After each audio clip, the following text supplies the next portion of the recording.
এই জাতি না বুঝলে আগামী 50 বছরে এই সুযোগ আর আসবে না। বিশেষ করে ইসলামী দলগুলোর সামনে আল্লাহ যে সুযোগ তৈরি করে দিছে, গুতাগুতি বাদ না দিয়ে যদি এখন এই সুযোগ কাজে না লাগানো যায়, আমি তো বলে দিলাম ছোট মানুষ কম বয়সী 50 বছরে এই সুযোগ আর পাওয়া যাবে না। কাজে লাগাতে হবে, সুযোগ আসবে না, কাজে লাগাতে। এটা বলতে পারেন আমি কিভাবে বললাম, আমি যতটুকু পড়াশোনা করি বা করতেছি এই আলোকে আমার মনে হচ্ছে যে এটা সুবর্ণ সুযোগ, এটা কাজে না লাগাইলে ওই আবার এক তাগুতকে ছেড়ে আরেক তাগুতের চামচামি আর গোলামি করা ছাড়া আর কোনো উপায় থাকবে না। বারবার একই ভুল করি আমরা, এক তাগুত ছাড়ি আরেক তাগুত ধরি, বৃষ্টি থেকে বাঁচার জন্য ঝর্ণা নিচে এসে দাঁড়াই। বলেন আমাদের অভিভাবক কে? সূরা বাকারা 257 নম্বর আয়াত, 3 পারা 2 নম্বর পৃষ্ঠা শুরুতে যেটা আছে, আল্লাহ বলেন আল্লাহু ওয়ালিয়্যুল্লাযীনা আমানু, যারা ঈমানদার তাদের অভিভাবক হলেন আল্লাহ। ওয়াল্লাযীনা কাফারু আউলিয়াউহুমুত তাগুত, যারা কাফের তাদের অভিভাবক হলো তাগুত। তাহলে বলেন কাফেরের অভিভাবক তাগুত আর মুমিনের অভিভাবক হবেন কে? আল্লাহ। আল্লাহর পরিবর্তে মুমিন যদি অন্য কাউকে অভিভাবক বানায়, কোন তাগুতকে যদি অভিভাবক বানায়, মুমিনের ভাগ্য সারা জীবনেও পরিবর্তন হবে না। মুমিন অভিভাবক যখন আল্লাহকে বানাবে, মুমিনের ভাগ্য আল্লাহ তাআলা পরিবর্তন করে দিবেন। যার বড় প্রমাণ হলো বর্তমান আফগানিস্তান। কারা আল্লাহকে অভিভাবক মাইনা ইস্তেকামাতের সাথে লড়াই করছে, চিরশত্রু যারা দুনিয়ারে বুড়া আঙ্গুল দেখায়, আফগানিস্তান তাদেরকে বুড়া আঙ্গুল দেখায়। 47টা মানুষ বসাইলো, একজনও মহিলা বসাইলো না, খালি অন্যদেরকে বানায়া দেয় আর তাদেরকে গোলামীর জিনজিরের মধ্যে আবদ্ধ করে নিজেরা খালি সবাইরে ঘুরাইতে চায়। ইসলাম মাইন্ডের মানুষগুলা যদি এখনো না বুঝে, তাহলে কিন্তু এই বুঝার আর সুযোগ আসবে না। বারবার তাগুত ছেড়ে আরেক তাগুত ধরা, এর মতো নির্বুদ্ধিতা, বোকামি, এর মতো এমন আত্মঘাতী সিদ্ধান্ত, এটা কোনো মুসলমানের জীবনে কল্যাণ তো বয়ে আনবে না, বরং তার জীবনে বিপর্যয় আরো কঠিন থেকে কঠিন হবে। মুমিনেরা বুঝতে হবে, আমাদের জাতীয় ইমাম সমাজরাও যেন এই ব্যাপারে কাজ করে। হ্যাঁ, আল্লাহ তৌফিক দান করেন। জাতীয় লেখা আছে, কি লেখা আছে? তাহলে তারা জাতির দায়িত্বশীল। আর বলে না কেন? হ্যাঁ, আমাদের এই জাতীয় সমস্যা জাতীয় ইমাম সমাজ দেখতে হবে। জাতীয় ইমাম সমাজ শুধু বক্তাবলী সমস্যা দেখলে হবে না, জাতির সমস্যা নিয়ে জাতীয় ইমাম সমাজ কাজ করতে হবে। জাতীয় ইমাম সমাজ এই দেশের মুরব্বী আলেমদের কাছে যাইতে হবে, গিয়ে বলতে হবে আপনাদের হাতে পায়ে ধরি, আপনারা একটু সবাই এক হয়ে আমাদের জন্য একটু কাজ করেন।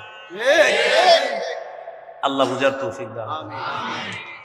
মনে আসেনি কোথায় আছে? আবু দাউদের 1449 নম্বর হাদিস। কোন জেহাদ শ্রেষ্ঠ? নবী বললেন মুশরিকদের বিরুদ্ধে জানমাল নিয়ে লড়াই করা শ্রেষ্ঠ জেহাদ। এরপর আল্লাহ রাসূলকে প্রশ্ন করা হলো, ফাইয়ুল কতলি আশরাফু ইয়া রাসূলুল্লাহ, হুজুর আপনার কাছে জানতে চাই কোন হত্যাকাণ্ডটা সবচেয়ে মর্যাদাপূর্ণ, কোন শহীদটা সবচেয়ে মর্যাদাপূর্ণ? মুমিনরা জিহাদের ময়দানে শহীদ হয়ে যায়, কোন শাহাদাতটা সবচেয়ে মর্যাদার? নবী বলেন মান উহরিকা দামুহু ওয়া উকিরা জাওয়াদুহু, যে ব্যক্তি যার ঘোড়া সহ শহীদ হয়ে যায়, লোকটাও শহীদ হয়, তার ঘোড়াটাও শহীদ হয়, এই ব্যক্তির শাহাদাত সবচেয়ে মর্যাদাপূর্ণ হয়ে যায়। শহীদ হয় বাহন সহ, এটা শ্রেষ্ঠ মর্যাদাপূর্ণ শাহাদাত। তাহলে নতুন কথায় চলে আসছি, শাহাদাত কিসে? প্রথমে জানছিলাম জানমাল, দ্রব্য মূল্য, ক্রেতা বিক্রেতা, জিহাদের ময়দান। এরপরে জানলাম জিহাদ। আলোচনা করতে করতে আমরা চলে আসলাম শাহাদাতে। কোথায় চলে আসলাম? এবার বলেন শহীদ হওয়ার নিয়ত আছে? আবার বলছি, ক্রেতাকে ভুলে গেছে, বিক্রেতা মুমিনগণ, দ্রব্য জানমাল, মূল্য জান্নাত, বাজার, জিহাদের ময়দান, এগুলো প্রথম কথা। দ্বিতীয় কথা, জিহাদের ময়দানে জিহাদ করা লাগে, জিহাদের মানসিকতা সবার আছে। 3 নাম্বার কথা চলে আসলাম আমরা, যে জিহাদের ময়দানে শহীদের মর্যাদাও পাওয়া যায়, শাহাদাতের মর্যাদা পাওয়া যায়। আর শহীদের নিয়ত আসেনি সবার? বলি এই এলাকার যদি কেউ শহীদ হওয়ার নিয়ত করে, সত্যি সত্যি নিয়ত করে যে আল্লাহ আমি বক্তাবলীর একজন মানুষ, কিন্তু আপনি যদি আমার তৌফিক দেন, সুযোগ দেন, আমি সত্যি শহীদ হবো, এরকম যদি কেউ নিয়ত করে, সহিহ মুসলিমের বর্ণনা 1909 নম্বর হাদিস, 1909 নম্বর হাদিস। قال رسول الله صلى الله عليه وسلم মান সাআলাল্লাহ শাহাদাতা বিসিদকিন বাল্লাগাহুল্লাহু মানাজিলাশ শুহাদাই ওয়া ইন মাতা আলা ফিরাশিহি। নবীজি বলেন, কোন ব্যক্তি যদি দিল থেকে শাহাদাতের নিয়ত করে, আল্লাহ তুমি আমাকে শহীদের মর্যাদা দিয়ে দাও, আল্লাহ আমি বক্তা বলির মুসলমান, তবে আমার নিয়ত আছে আল্লাহ তুমি যদি কখনো সুযোগ তৈরি করে দাও আমি শহীদ হব, আল্লাহ তার নিয়তটা আল্লাহ তাআলা জানেন। নবী বলেন, সে যদি তার ঘরের বিছানায় মারা যায় আল্লাহ তাআলা তাকে শহীদদের মর্যাদায় পৌঁছায়া দিবে। নিয়ত আছে তো সবার? তিরমিজির বর্ণনা 1655 নম্বর হাদিস। এই হাদিসের মধ্যে আছে, ক্বালা রাসূলুল্লাহ সাল্লাল্লাহু আলাইহি ওয়াসাল্লাম সালাসুন হাক্কুন আলাল্লাহি আউনুহুম, তিন ব্যক্তিকে সাহায্য করা আল্লাহ নিজের উপর ওয়াজিব করে নেয়। কয় ব্যক্তি? এক নম্বর আল মুজাহিদু ফি সাবিলিল্লাহ, যে মুজাহিদ আল্লাহর রাস্তায় শহীদ হওয়ার জন্য লড়াই করতে গেছে, এই মুজাহিদকে সাহায্য করা আল্লাহ নিজের উপর ওয়াজিব করে নেয়। দুই নাম্বার আল মুকাতাবুল্লাযী ইউরিদুল আদা, চুক্তিকৃত গোলাম, যে গোলাম তার মনিবের সাথে চুক্তি করছে এই পরিমাণ টাকা দিলে আমি তোমাকে আজাদ করে দিব। ওই গোলাম মনিবের একটা মাসালা আছে, তো যাই হোক আপনারা খালি একটু মনে রাখেন যে গোলাম তার মনিবের সাথে একটা চুক্তি হয়েছে, এই পরিমাণ টাকা দিলে তাকে আজাদ করে দিবে। তো এই গোলামকে সাহায্য করা আল্লাহ নিজের উপর ওয়াজিব করে নেয়। তিন নাম্বারটা কি বলবো? ওয়ান্নাকিহুল্লাযী ইউরিদুল আফাফা, যে ব্যক্তি বিয়ের মাধ্যমে নিজেকে পুত পবিত্র বানাইতে চায় আল্লাহ তাকে সাহায্য করা নিজের উপর ওয়াজিব করে নেয়। কিন্তু আমাদের যুবকরা বিয়ের আগে অপবিত্র হয়। কি হয় বিয়ের আগে?